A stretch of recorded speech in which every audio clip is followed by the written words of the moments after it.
Hoje a gente vai começar a famosa história do Elial no Monte Carmelo. Elial Hanavi. Recapitulando, a gente está aqui num momento da história muito crítico.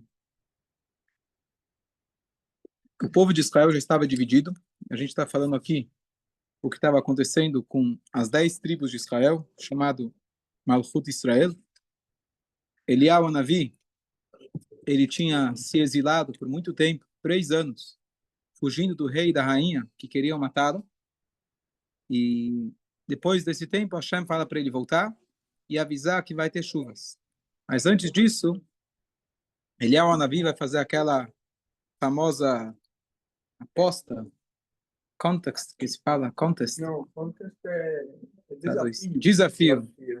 Tá certo. Então, Desafio. do Eliyahu Hanavi no Hara Carmelo. Então, primeiro dar uma introdução muito importante, que a Torá coloca para a gente algumas regras para você saber quem é um profeta verdadeiro. A Torá prevê que vão haver profetas, mas é um risco muito grande se a Torá fala, vai ter profeta, se escuta o que ele fala. Quem está apto de falar? Tem muitos que se acham profetas. Então a Torá dá para a gente diretrizes muito claras para você saber quem é o profeta. Então, primeira coisa, ele precisa falar algumas coisas. Primeira coisa, antes de tudo, ele tem que ser uma pessoa temente a Deus. Que ele pratica a Torá, estuda a Torá. Essa é a base número 1. Que só com isso você já descarta a metade ou a maioria dos outros. Certo? Então, primeiro, ele tem que ser alguém que pratica a Torá. Ele expressa a Torá no seu dia a dia.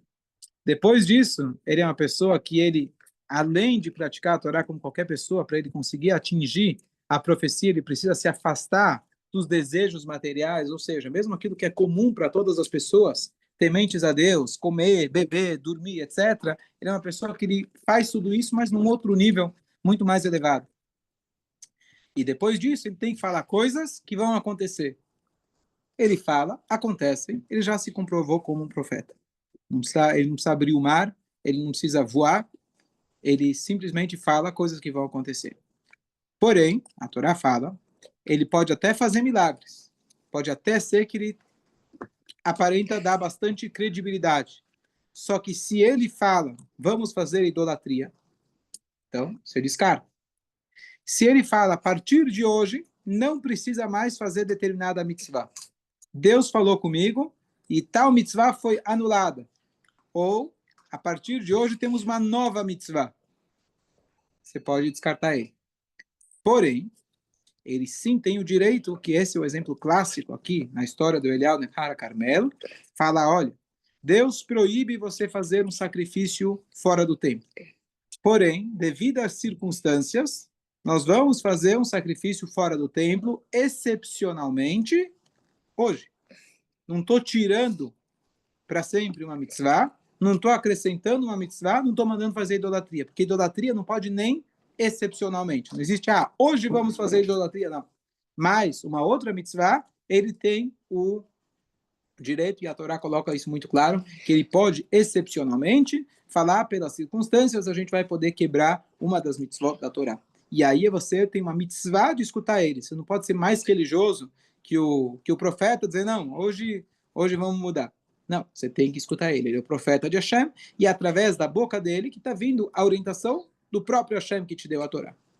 Mas o Shlomo, ele determinou fazer Netlatadaim, que não tinha antes. Muito boa pergunta. Então a pergunta boa é, aonde que entram as 7 mitzvot de Rabaná?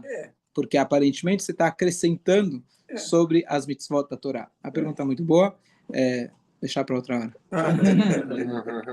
Quem sabe para as 4 da manhã de Shavuot, 4h35, eu respondo essa pergunta.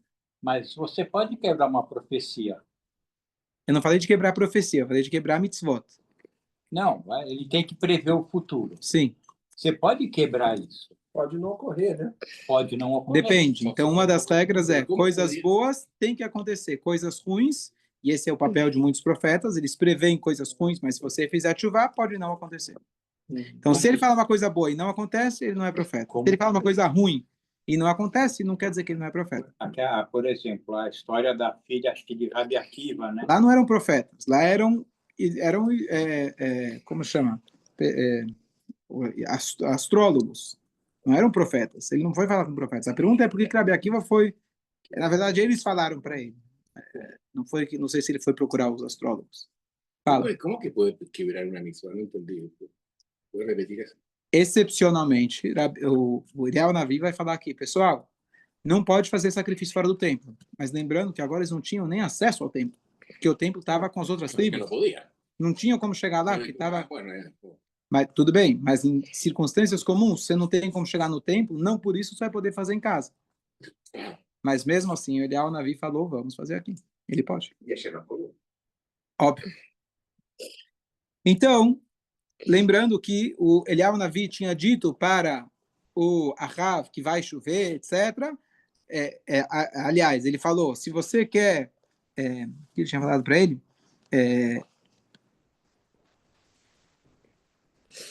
Acho que ele não tinha ainda falado para ele que vai chover. Mas ele falou para ele, eu quero que você junte todos os judeus no Hara Carmelo. Tá. Os profetas falsos então foram convocados, foi chamado todos os judeus daquelas tribos que estavam lá, e eles começaram a ir para o Monte Carmelo. Os profetas do Baal, eles estavam com medo de ir, Ahav, que era o rei, teve que forçar eles a ir, mas os profetas de Asherá, que era assim por dizer, a deusa, quem era encarregado desses profetas eram a Izével, era a esposa. Então é o Deus para o rei, a deusa para a rainha. E esses profetas se recusaram a ir, quer dizer, a Izével, na verdade, protestou e falou, não tenho nada com esse negócio aí de profeta, não vou para lá. Eliyahu, a intenção dele era fazer com que o povo fizesse tchuvá. Então, antes ainda de começar esse desafio, ele vira e fala a famosa frase muito importante, Ad matai atem potchim ashnei seifim. Até quando vocês vão estar dos dois lados?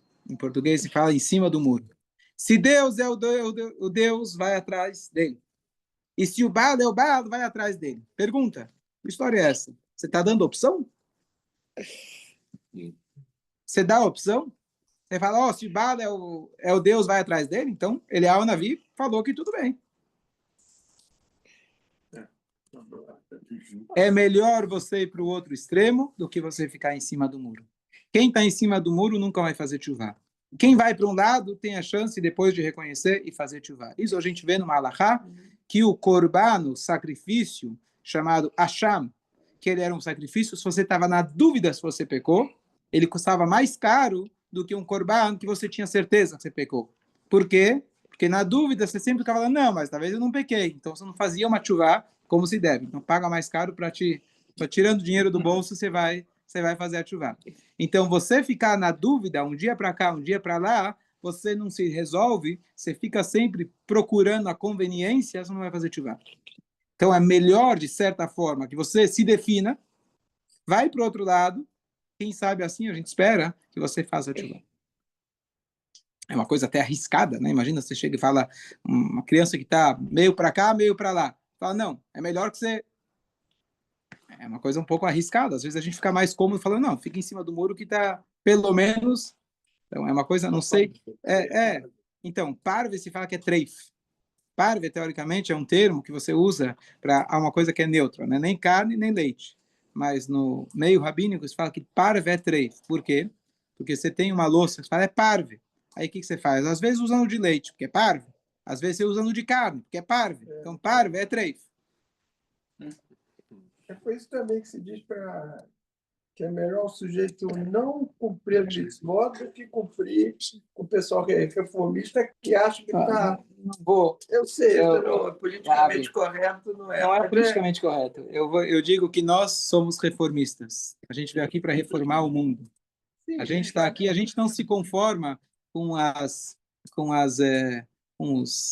novidades que tem no mundo, etc. A gente é reformista. Nós estamos aqui para reformar o mundo, certo? Não, tem pessoas com falta de conhecimento e educação sobre a Torá e não tiveram uma exposição autêntica à Torá, que é o que temos hoje em dia. Então, às vezes eles buscam a um judaísmo que não tem tantas obrigações. Mas esse não é o judaísmo. Não. É parecido. Por eso que Moshe rompió las tablas, quebró las tablas. Porque mantenían el mismo judaísmo, pero con el becerro encima. Bezerro de ouro. Boa. Bom, então, e aí qual foi a resposta do povo? Eles deviam gritar, o Baal, ô Deus, o que eles responderam? Nada, estava em cima do muro. Exatamente, estava em cima do muro. Então, você está em cima do muro, você não atende o telefone, não vai falar nem sim, nem não. Não sei. A resposta eu não sei, estou confuso.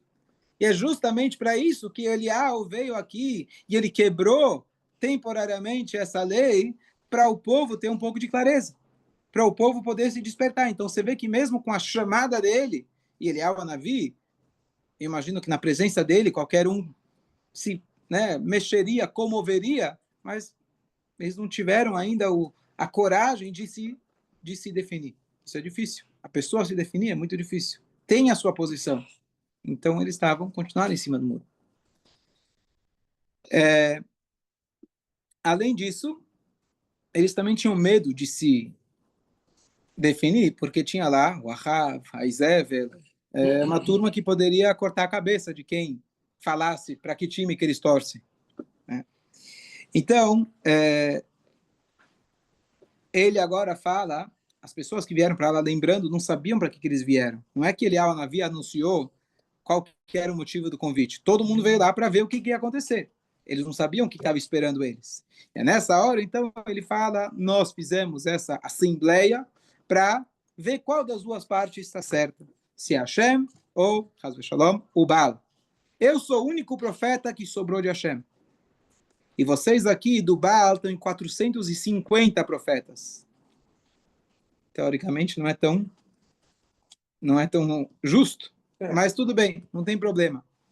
A gente, aqui tem um detalhe que eu já comentei antes, e nessa hora Yehudim poderiam ter falado, não é verdade, tem mais 100 profetas na caverna.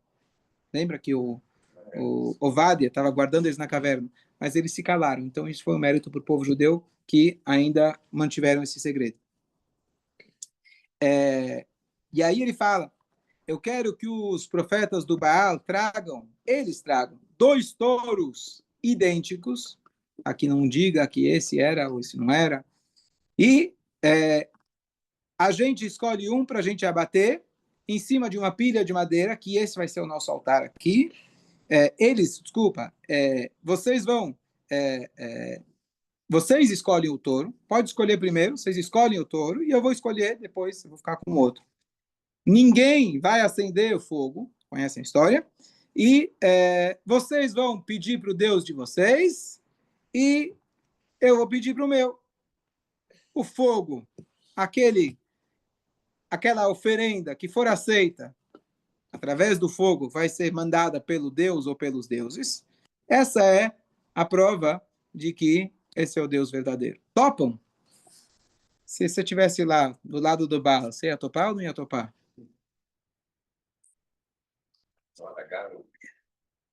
Topa ou não topa? Idolatria tinha força ou não tinha força? Tinha. Então, alguns deles, eles gostaram da ideia. Pode. Mas nessa altura, a Shekhinah não queimava mais os corbanotes no Beit HaMikdash? Porque não é uma novidade ver fogo queimando... Bom, primeiro que toda essa turma já estava distante do Beit HaMikdash por muito tempo. Então, eles estavam completamente assimilados. Segundo, que... Nenhuma idolatria foi capaz de fazer isso. Talvez sim. Talvez as forças idólatras, assim como aconteceu do bezerro de ouro. Fogo do céu? Não sei. E como dava para ver? Porque assim, você tem uma série de regras do animal que tem que ir pro Corban. Sim. Como que ele ia fazer com qualquer um, que assim não dá? Perfeito. E se eles trazem um não perfeito? Uma boa pergunta. Ele se arriscou. Eliyahu Hanavi com certeza se arriscou. Tanto é que a gente vai ver os truques que eles se prepararam. Mas acho que ele confiou em Hashem. Ele estava aqui representando Hashem. Então, o que eles pensaram? Será que eles pensaram que vai dar certo? Então, tem algumas possibilidades. E todas elas eu estava preparando a aula, acho que tem uma lição muito interessante. Uma delas, eles pensaram em fazer uma magia. Eles tinham esse poder de magia. E aí vai aparecer o fogo. Essa é uma possibilidade. Então, traduzindo para o nosso dia a dia, a gente acha que a gente vai dar um jeito. Mesmo quando a gente é colocado na parede, a gente acha que vai dar um jeito. Lembra? A gente vai logo aparecer aquele Riel que reconstruiu o Jericó, e os filhos dele começaram, lá além, a morrer. Vou dar um jeito. Não, vai acontecer com uma, não vai acontecer com o próximo. Ele continua transgredindo e morre o próximo. Não, mas eu vou dar um jeito. Então a gente fica se enganando, achando que a gente vai, eu posso continuar meus modos de vida, quando chegar na hora, eu dou um jeito. A outra possibilidade é que eles entenderam que eles não captaram o que iria acontecer exatamente, porque quando ele falou, vamos tragam os 2 touros, eles pensaram que os 2 iam fazer o sacrifício ao mesmo tempo. Aí eles pensaram, se é que se vier fogo para o dele, provavelmente o fogo vai estar por todo lado. De novo, é uma possibilidade. Ou seja, a gente vai se aproveitar dele. Então é mais ou menos aquele pensamento que eu estou fazendo errado, mas Deus vai trazer coisas boas para os outros. Eu vou junto. Não é necessariamente assim que acontece. Hashem sabe exatamente a conta de cada um. E o que de fato Eliyahu Navi vai fazer é que ele vai colocar eles para fazerem primeiro e só depois ele vai fazer o dele. Então eles pensaram, que é uma segunda lição para a gente, eu vou pegar carona. 1, vou dar um jeito. 2, eu vou pegar uma carona. Eu não vou pagar o ônibus, eu vou me pendurar atrás dele. Né? Metaforicamente, como a gente aproveita no nosso dia a dia, eu não quero pagar minhas contas, não quero fazer por merecer. Chegar na hora, ou eu dou um jeito, ou eu me trepo em cima de outro que pagou e eu dou um jeito. Pode aplicar de várias formas no nosso dia a dia. Uma terceira opção, que também é viável, que eles falaram, bom, a pior das hipóteses, não vai vir fogo nem para a gente, nem para ele. Lembrando que eles estavam num momento de indecisão, onde eles não tinham muito claro que Hashem é Hashem. Então eles falaram, bom, que história é essa? Quem disse que quem trabalha vai se dar bem? Quem disse que aquele que se esforça vai se dar bem? Ele vai se dar mal, a gente se dá mal junto. Estamos na mesma. Olha, a mente humana, a mente humana funciona assim. Então o cara que não quer trabalhar, não quer fazer por merecer, então ou ele acha que vai dar um jeito, ou ele vai pegar carona com os que se deram bem, ou ele vai falar, bom, se eu me der mal, os outros também vão se dar mal, e está tudo certo. Qualquer coisa para não ter que trabalhar. Qualquer coisa para não ter que fazer por merecer. Assim funciona a nossa cabeça. Por último, vamos fazer um truque. A gente vai enganar. Também a gente às vezes se engana. Se nenhuma delas funcionarem, então eles fizeram um altar que era oco por dentro, e esse Riel, que era amigo do Ahav, que já tinha destruído, construiu a cidade, mas destruiu seus filhos, ele ia ficar embaixo para acender o fogo. Então, o fogo ia vir de baixo, de cima. É importante que veio o fogo e está tudo certo. Também é uma quarta possibilidade que a gente também pensa, vou fazer mais ou menos com a primeira, que ou ia fazer com a força de idolatria, de kishuv, de magia, ou a gente vai enganar os outros. Ótima ideia. Boa ideia. Eu vou ver se foi uma boa ideia. A ideia é você ficar na comodidade, porque esse é o pensamento idólatra. O que é o pensamento idólatra? Eu não preciso cumprir leis e regras. Eu só trago uma oferenda para agradar aquele Deus, e ele vai resolver o que eu preciso. Então é o pensamento egoísta. Enquanto para servir a Hashem, você precisa investir, você precisa pagar. Não tem outro jeito. E aí, então, eles trazem os 2 touros. E ele fala, preparem sorteios, igual, parecido como tinha dentro do Beit HaMikdash, que o Kohen Gadol fazia no Yom Kippur. Um é para Hashem, e o outro é para o Baal. Imagina, no Beit HaMikdash era um para Hashem, o outro era para Azazel. Aqui era um para Hashem, outro para o Baal. E assim foi, tiraram um saiu, e ele logo foi, o touro, ele foi em direção a Elial. Quando o outro touro que saiu nele para o Baal, ele também correu para Elial. Porque ele não queria ser o touro que ia ser levado para o Baal. E aí Eliyahu Navi, aí os profetas lá do Baal falaram, talvez o touro não está vindo para nós, porque está faltando os sacerdotes de Asherá. Lembra que a Isabel tinha deixado lá os dela. E aí mandaram uma mensagem para ela, então agora ela se sentiu muito importante, estamos precisando de você, por favor, vem dar uma força. E aí então eles estavam agora 850 profetas juntos. Eliyahu vira para o touro e fala para ele, olha, vai lá. E o touro não estava querendo ir. E o Eliyahu fala que através de você vai ser feito um Kiddush Hashem. E aí ele vai lá. Que estava tentando pensar qual que é a mensagem para a gente. Todo mundo quer ser aquele que leva a medalha. Mas às vezes, para que outro possa levar a medalha, você precisa, às vezes, estar não necessariamente do melhor lugar. Alguém precisou sujar as mãos para construir, para fazer, para que o outro possa triunfar. Não pense que você que está, às vezes, num trabalho, pode parecer, está sendo ofertado para idolatria, você é menos do que o outro que foi para Hashem. Porque só através dele que o nome de Hashem vai ser engrandecido. Às vezes a gente quer fazer escolhas de qual mitzvah que eu vou fazer, em qual posição que eu vou estar. Então eu só vou se eu for chamado, se eu for considerado. Não, às vezes você precisamos de uma outra pessoa que ele vai ser quem vai limpar a sinagoga depois da festa, ou alguém que vai preparar, ou alguém que vai sujar as mãos para poder fazer lá queimar o hametz, o que for, para que o nome de Hashem seja engrandecido. E aqui é mais ainda, aqui na verdade está sendo ofertado para o outro lado, para a idolatria.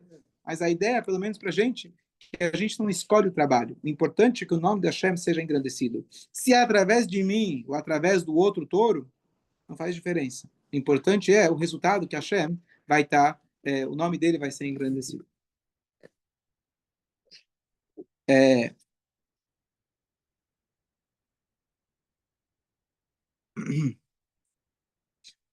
O Midrash ele traz algo curioso, que assim, Hashem, ele queria, sabe quando o mágico ele mostra, né, não tem nada, minhas mãos não tem nada, manga curta às vezes, os bons mágicos pelo menos. Então, Hashem, ele também não queria... Chapéu, cartola. Hashem não queria que tivessem desculpas. Não aconteceu porque a gente também, quando não dá certo, vamos lembrar, a gente falou 4 opções que a gente usa, eventualmente, para a gente se esquivar do trabalho. E se não deu certo, então a gente cria uma desculpa. Se ainda assim eu não conseguir, sem trabalhar, ganhar o resultado, aí na melhor das hipóteses, então o que eu faço? Eu crio uma boa desculpa. Eu não fui trabalhar que estava chovendo muito, não tinha como. Eu não fui fazer. Então, eles tinham uma boa desculpa. Eles poderiam inventar qualquer desculpa. Então, Hashem, o que ele fez? Que o mundo se calasse. O mundo, aquele momento, assim, tá, não sei se o mundo inteiro, mas naquele lugar, ele estava em silêncio total. Para que não digam que o rei, o Deus do Baal, mandou dizer que hoje não é um bom dia, ele mandou voltar amanhã, ou qualquer outra coisa. Então, Hashem garantiu que não tivesse nenhum tipo de distração. E aí, eles começam a rezar, e começam a pular em cima daquele altar.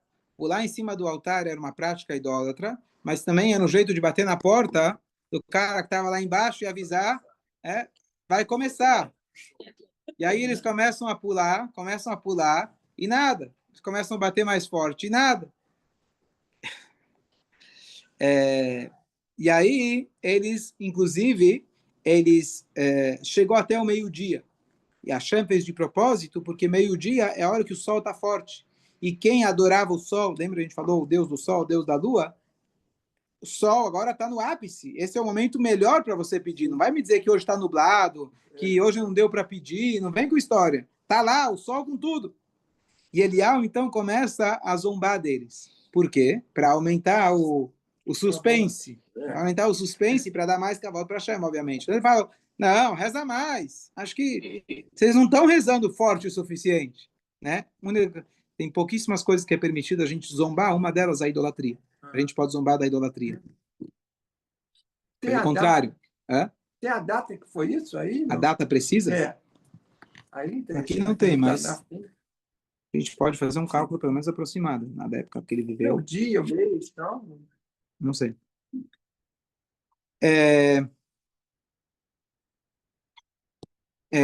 Aí ele começa a falar, eu ia falar que quando a gente fala de idolatria, tem até uma maneira adequada de você se referir à idolatria. A gente não pode mencionar nome de idolatria.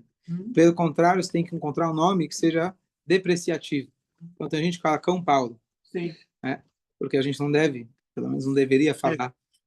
Então, quando não de idolatria, a gente deve evitar falar ou falar de uma maneira, obviamente, sem tentar, sem ofender uma pessoa. Né? Para nós, pelo menos. Sim, assim que eu escrevo. Sim, esse ponto. S. Paulo. E ele vira e fala, peraí, vocês estão ligando para o Deus de vocês? Talvez ele está ocupado, espera um pouquinho. Não se afoba, vai com calma, vai lá, reza. Ele ficou provocando, ou talvez o Deus está dormindo, logo ele vai acordar, né? Ele vai provocando eles.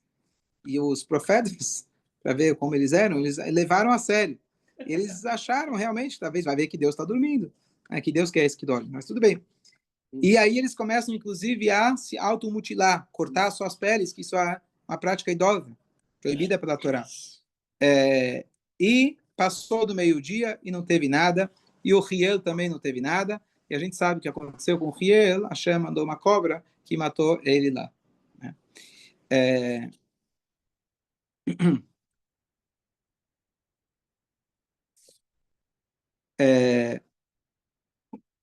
Então, só para... Não vou ler até o final agora da história, tem mais detalhes, e a gente vai ver mas a gente já sabe pelo menos o final da história.